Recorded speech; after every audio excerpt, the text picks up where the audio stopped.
Hello friends, welcome back to my YouTube channel. तो friends, आप देख रहे हैं ना उम्र की सीमा हो।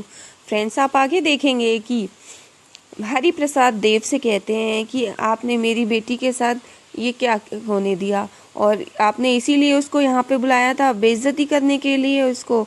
और देखो आज मेरी बेटी आज नशे की हालत में, हमने आप पर बहुत भरोसा किया था। एक गरीब आदमी अपनी इज्जत और भरोसा बहुत सोच समझ के देता है, और आपने ये सब किया। और फिर वो अपनी बेटी को लेकर वहाँ से चले जाते हैं। इधर अम्बा आती है देव के पास में। इधर आप देखेंगे कि क्लब में कनिका और उसके हस्बैंड दोनों लोग कहते हैं कि अब देव अपनी पर्सनल प्रॉब्लम्स में बिजी रहेगा और हम लोग उसका बिजनेस देखेंगे। इधर देव से अम्बा कहती है कि देव मैंने कुछ नहीं किया, लेकिन इतने में देव उससे कहता है कि सब तुम्हारी गलती है, ये सब तुम्हारी वजह से हुआ। तुम अगर विधि को वो सब करने के लिए नहीं फोर्स करती तो ये नहीं होता, ये सब तुम ही ने किया है। और वो कहती भी है अम्बा की मेरी गलती नहीं है, लेकिन देव कहता है कि तुम जैसी औरत से तो दूर रहना सही होगा। और तुम क्या सोचती हो कि मैं तुमसे प्यार करूंगा? मैं तुमसे प्यार कभी नहीं कर सकता हूँ, तुम इस लायक ही नहीं हो। उसको वो धक्का दे के उधर से साइड में करके निकलता है, अपनी गाड़ी में बैठ करके निकल जाता है। अम्बा ये देख के रोने लगती है और वो ये सोचती है क्या हुआ। इतने में आप देखेंगे कि देव गाड़ी लेके जा रहा है और इधर घर जाते हैं। इधर विधि की बुआ घर में खकोड़ा डालती है। इतने में वहां पर विधि उसके माता पिता के साथ घर आते हैं, और इतने में उसके फूफा जी अंदर से आते हैं। वो देखते हैं अरे ये क्या हुआ, और विधि इस हालत में अंदर से बुआ भी निकल आती हैं। वो कहती हैं ये सब क्या विधि, ये कैसे कपड़े पहने हैं, और ये विधि ये आदमियों का कोट पहने हुए ये क्या, ये कहाँ से आ रही है। इतने में विधि की माँ कहती है कि वो ऑफिस में थी। तो विधि की बुआ कहती है ये कौन सा ऑफिस है जो रात के 1 बजे तक चलता है, और मैं समझ रही हूँ ये रात रात भर ये किस तरह की नौकरी होती है, कि ये क्या करती होगी वहाँ पर। और खूब सुनाती है। इधर हरि प्रसाद कुछ नहीं बोलते हैं, लेकिन विधि की माँ कहती है कि आप यहाँ पे कर क्या रही थी इतनी रात को, आप अपने घर जाइए। और फिर वो कहती हैं अच्छा अपनी बेटी शराब पी के आई है और हमको ये सब ताने मारे जा रहे हैं। इतने में हरि प्रसाद डांट देता है। वो ये कहता है कि भगवान के लिए तुम लोग चुप रहो और यहाँ से चले जाओ। और फिर हरि प्रसाद अपनी बेटी को लेकर के अंदर जाते हैं और वो विधि को लिटा देती हैं उसकी माँ। इतने में आप देखेंगे कि हरि प्रसाद वो कोट देखता है जो विधि ने पहना हुआ होता है, और वो कोट देख करके उसको देव और विधि साथ में इमेजिन करते हैं वो, और फिर वो कोट उठाकर वो फेंक देता है। इतने में आप देखेंगे वहाँ पर विधि की माँ कहती है कि आप ये सब क्यों कर रहे हैं, विधि की कोई गलती नहीं है। और फिर वो वहाँ पर बैठ जाते हैं पछतावा करते हुए, और विधि इधर नशे की हालत में बोल रही होती है। इतने में वहाँ पर देव आता है और देव उनके घर में अंदर जाता है और गेट खटखटाता है। तो विधि के पिताजी गेट खोलते हैं और वो देव को अंदर भी नहीं बुलाते हैं। इतने में विधि की माँ कहती है कि देव सर आप अंदर आइए, लेकिन विधि के पापा वहीं पे रोक देते हैं गेट पे। तो देव कहते हैं कि सर आप मेरी बात तो सुनिए, इसमें विधि की कोई गलती नहीं है।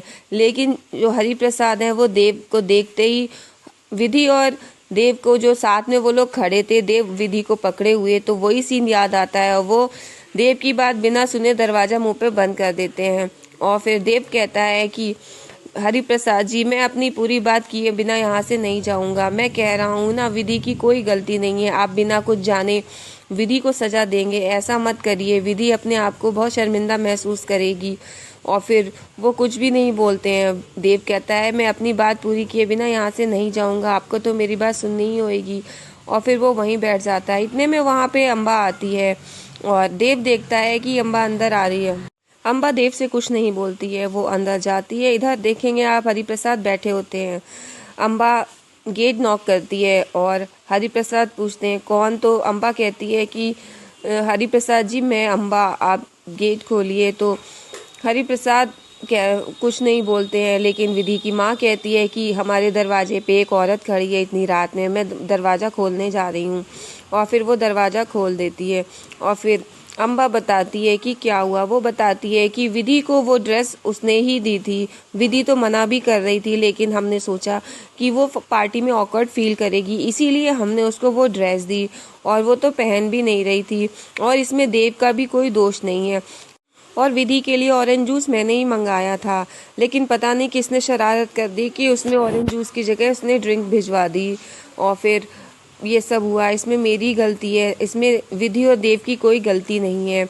और फिर वो पूरी बात बता देती है और फिर वो अपनी गलती की माफ़ी भी मांगती है। वो कहती मुझे माफ़ कर दीजिए और इसमें इन लोगों की कोई गलती नहीं है, प्लीज़ मेरी गलती की सज़ा इन लोगों को मत दीजिए।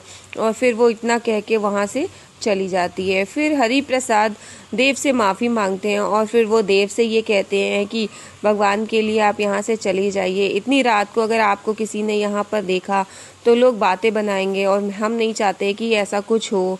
पहले ही बहुत सारी बातें बन चुकी हैं इस दरवाजे पे और प्लीज़ आप यहाँ से चले जाइए।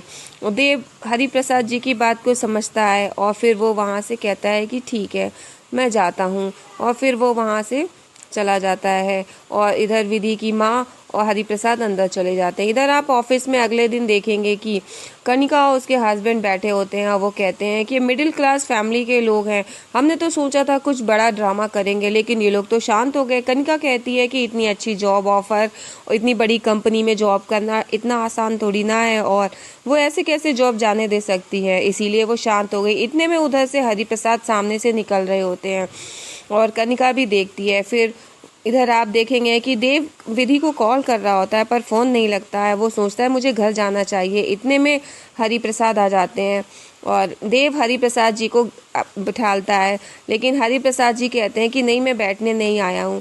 लेकिन अब विधि यहाँ पे नौकरी नहीं करेगी।